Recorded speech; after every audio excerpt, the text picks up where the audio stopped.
রাসূল সাল্লাল্লাহু আলাইহি ওয়াসাল্লাম বলেন যে আমার ভাই মুসার অনুসারী আমরা বেশি, সুতরাং আমরাও কি রাখবো? রোজা রাখবো। অতঃপর আল্লাহ রাসূল সাল্লাল্লাহু আলাইহি ওয়াসাল্লাম বলেন ওয়া আমারা বিসিয়ামিহি, আল্লাহ রাসূল রোজা রাখলেন এবং সাহাবাদেরকে রোজা রাখার আদেশ করলেন।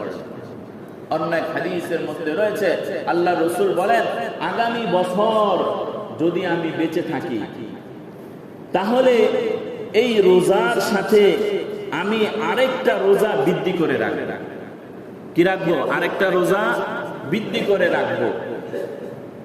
ওই আরেকটা রোজা যে বৃদ্ধি করব, তাহলে আল্লাহ রাসূলের মুসনাদ আহমদের 3213 নম্বর এক হাদিস আল্লাহ রাসূল বলেন সুমু ইয়াউমি আশুরা ওয়া খালাফু ফীহি আল-ইয়াহুদ ওয়া সুমু ক্বাবলাহু ইয়াওমান আও বা'দাহু, যে তোমরা রোজা রাখো, আশুরার দিন রোজা রাখো এবং ইহুদিদের বিরোধিতা করো, ইবাদতের ক্ষেত্রে ইহুদিদের বিরোধিতা করো, আগে অথবা পরে, অর্থাৎ 10ই মুহররমের আগে অথবা পরে। যদি দুইটা রাখো, ইহুদিরা একটা রাখে, আমরা কয়টা রাখবো? দুইটা রাখবো।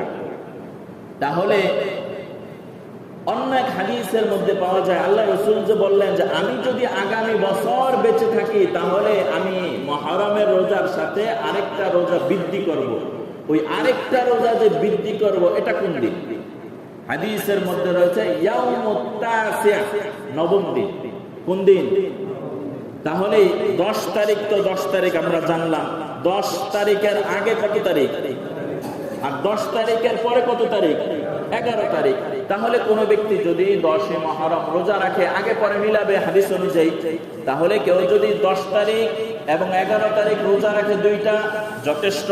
কোন ব্যক্তি যদি 11, 9 এবং 10 রোজা রাখে তাহলেও যথেষ্ট, কিন্তু রাসূলের আদেশ অনুযায়ী উত্তম হবে 9 এবং 10।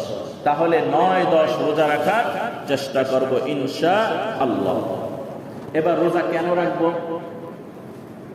মুসলিম শরীফের 368 নম্বর হাদিস আল্লাহ রাসূল বলেন সিয়ামু ইয়াউমি আশুরা أحتسب على الله أن يكفر السنة التي قبله والسنة التي بعده। আল্লাহ রাসূল বলেন আশুরার দিন রোজা রাখা আমি আল্লাহ তাআলার কাছে আশা রাখি أن يكفر السنة التي قبله وبعده।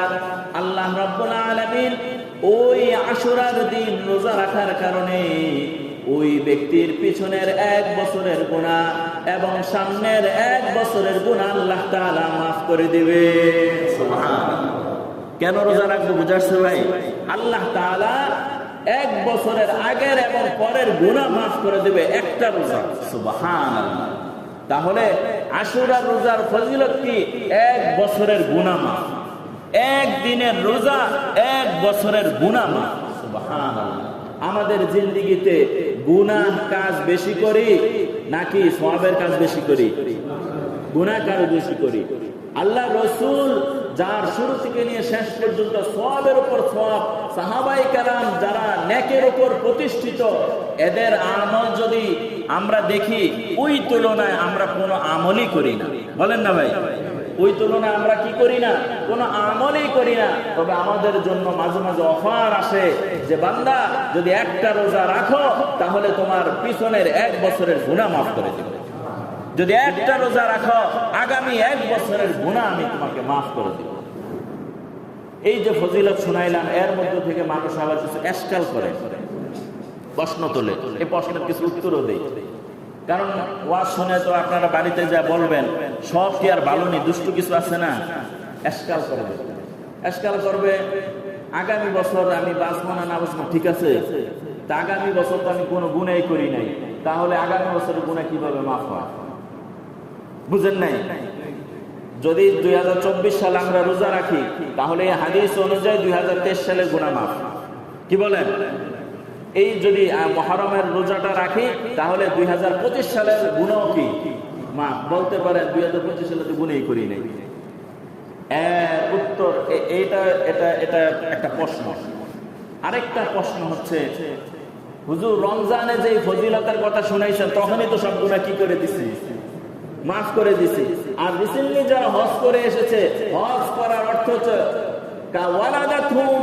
কোন হাজি যদি হজ্জে মাবরুরা করে, সে যেন মায়ের পেট থেকে এখন মাত্র বের হইলো, জিলহজ মাস শেষ হয়েছে নাকি বছর শেষ হয়েছে, জিলহজ মাস শেষ হয়েছে, হাজি সাহেব আমি তো পুরা নিষ্পাপ। এত ফজিলতপূর্ণ, তাহলে পিছনের গুনাহ তো নাই। মুহাদ্দিসিনে কেরাম এই যে দুইটা প্রশ্ন, এই দুই প্রশ্নের উত্তর একটা, সেটা হচ্ছে বান্দার যদি গুনাহ না থাকে তো আল্লাহ তাআলা বান্দার মর্যাদা বাড়াইতে থাকে। সুবহানাল্লাহ। আগামী 1 বছর আপনি গুনাহ করেন নাই, তো আপনার হায়াত যদি না থাকে 1 বছরের নেকি আল্লাহ আপনার আমলনামায় দিয়ে দিবে। পিছনের 1 বছরের আপনার কোনো গুনাহ নাই, এখানে আমার সামনে যারা উপস্থিত সবাই নিষ্পাপ মাসুম আল্লাহর ওলি। বলতে পারেন হুজুর আমরা রোজা না রাখলেও চলবো, সব গুনাহ আমি কি করে এনেছি, তওবা করে আমি এত নেককার পরহেজগার, আমার কোনো গুনাহ নাই। তাহলে আল্লাহ তাআলার এই হাদিস অনুযায়ী মুহাদ্দিসিনে কেরাম বলেন, যার কোনো গুনাহ নাই তার নেক আমলের কারণে আল্লাহ ওই বান্দার মর্যাদা জান্নাতের মধ্যে বাড়ায় দেয়। এ কারণে রোজা রাখার দরকার আছে কিনা? আল্লাহ তাআলা আমাদেরকে রোজা রাখার তৌফিক দান করেন। সর্বশেষ এই 10ই মুহররম কারবালাকে কেন্দ্র করে বিশেষ করে মিডিয়া যারা রয়েছে, অজ্ঞ মূর্খ, যাদের কোরআন এবং হাদিসের উপর জ্ঞান নাই, একজন সাংবাদিক কোরআন এবং হাদিসের উপর বেশি জ্ঞান রাখে না একজন আলেম যিনি কোরআন এবং হাদিসের উপর বেশি জ্ঞান রাখেন? বলেন না ভাই, একজন আলেম।